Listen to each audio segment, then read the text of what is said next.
Hello friends, அனைவருக்கும் வணக்கம். இன்றைக்கி நம்மளோட சேனலில் என்ன பார்க்க போகிறோம் அப்படின்னா, கீ ரைஸ் எப்படி செய்கிறது அப்படிங்கிறத நம்மளோட சேனலில் இன்றைக்கி பார்க்க போகிறோம்.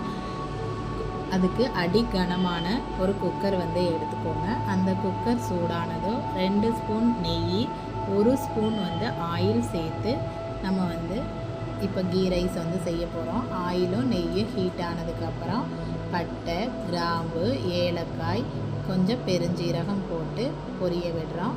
அது பொரிஞ்சதுக்கப்புறம் அது கூட நறுக்குன பெரிய வெங்காயத்தை சேர்க்குறோம். இந்த வெங்காயம் பொன்னிறம் ஆகிற வரைக்கும் வணக்கணும் அப்படிங்கிற அவசியம் இல்லை. லைட்டாக பிங்க் கலரில் வந்ததுக்கப்புறம், ரோஸ் கலரில் வந்ததுக்கப்புறம் நம்ம என்ன பண்ணலாம்னா வதக்கிறத நிறுத்திக்கலாம். அது கூட 3 பச்சை மிளகாய் இப்போ நம்ம ஆட் பண்ண போகிறோம். இப்போ வெங்காயம் லைட்டாக பிங்க் கலரில் மாறிடுச்சு. இப்போ பச்சை மிளகாய் போட்டு ஒரு நிமிஷம் கிண்டி விட்டால் போதும்.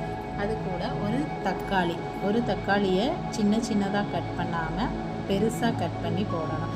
தக்காளி எதுக்காக நம்ம பெருசாக கட் பண்ணி அதில் வணக்கிறோம் அப்படின்னா, அதோட தக்காளி பொடியாக கட் பண்ணும்போது அதோட சாறு எல்லாமே அந்த எண்ணெயில் மிக்ஸ் ஆகிரும். அப்போ என்ன ஆகும் அப்படின்னா, கலர் சேஞ்ச் ஆகும். கீ ரைஸ் ஒயிட் கலரில் தான் இருக்கும். அப்போ தக்காளியை நம்ம பொடியாக தான் கட் பண்ணி போடணும். அது கூட புதினா, கொத்தமல்லி இது 2ஐயும் நறுக்கி பொடியாக நறுக்கி அதையும் ஆட் பண்ணி நல்லா வணங்கணும். புதினாவும் கொத்தமல்லியும் வணங்கிட்டு இருக்க நேரத்தில் 1 ஸ்பூன் இஞ்சி பூண்டு விழுது நம்ம அது கூட ஆட் பண்ணணும். இப்போ புதினா கொத்தமல்லி வதங்கிருச்சு. இப்போ நம்ம என்ன பண்ண போகிறோம் அப்படின்னா, 1 ஸ்பூன் இஞ்சி பூண்டு பேஸ்ட் நம்ம அதில் ஆட் பண்ண போகிறோம். இஞ்சி பூண்டு பேஸ்ட்டு பச்சை வாசம் போகிற வரைக்கும் நம்ம வணக்கணும். 1 ஸ்பூன் அளவுக்கு தான் நம்ம இஞ்சி பூண்டு போடணும். அதுக்கு மேலே போட்டோம் அப்படின்னா அது வாசனை வேறு மாதிரிக்கு வரும். அப்போ டேஸ்ட் நமக்கு நல்லா இல்லாமல் போயிடும். இப்போ இஞ்சி பூண்டு பேஸ்ட் போட்டு வணக்கி முடிச்சாச்சு. இப்போ நான் 2 கப் தண்ணி ஊற்ற போகிறேன். 1 கப் அரிசிக்கு 2 கப் தண்ணி. சில பேர் 1 கப் தண்ணி 1 கப் தேங்காய் பால் சேர்ப்பாங்க. இன்றைக்கி நம்மக்கிட்ட தேங்காய் பால் இல்லை. அதனால் 1 கப் அரிசிக்கு 2 கப் தண்ணி ஊற்றியாச்சு. இன்றைக்கி நான் எடுத்துருக்கிறது பாஸ்மதி அரிசி. நீங்கள் சீரக சம்பா அல்லது வீட்டில் உள்ள அரிசி எது வேணாலும் அதில் நீங்கள் ட்ரை பண்ணி பார்க்கலாம். இப்போ தண்ணி ஊற்றியாச்சு. இப்போ அதுக்கு தேவையான அளவு, அந்த ரைஸுக்கு தேவையான அளவு உப்பு நம்ம இதில் சேர்க்க போகிறோம். இப்போ உப்பு சேர்த்தாச்சு. உப்பு சேர்த்து ஒரு கலக்கணும். அதாவது கீழே கிண்டி விடணும். கிண்டி விட்டுட்டு அதை ஒரு மூடி போட்டு நம்ம இந்த தண்ணி இருக்குது இல்லையா, இந்த தண்ணியை ஒரு மூடி போட்டு கொதிக்க வைக்கிறோம். ஒரு 5 மினிட்ஸில் கொதி வந்துடும். கொதி வந்ததுக்கப்புறம் ஓப்பன் பண்ணி பார்த்தாச்சு. இப்போ ஓப்பன் பண்ணி பார்த்தா கொதிச்சிக்கிட்டு இருக்கு தண்ணி. இப்போ நம்ம வச்சுருக்க ரைஸை அது கூட ஆட் பண்ணுறோம்.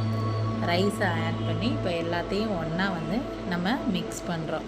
இப்போ எல்லாத்தையும் ஒன்றா மிக்ஸ் பண்ணி முடிச்சுட்டு லைட்டாக கொதிக்கும்போது நம்ம என்ன பண்ணணும் அப்படின்னா, குக்கரை மூடி போட்டு விசில் வர வைக்கணும்.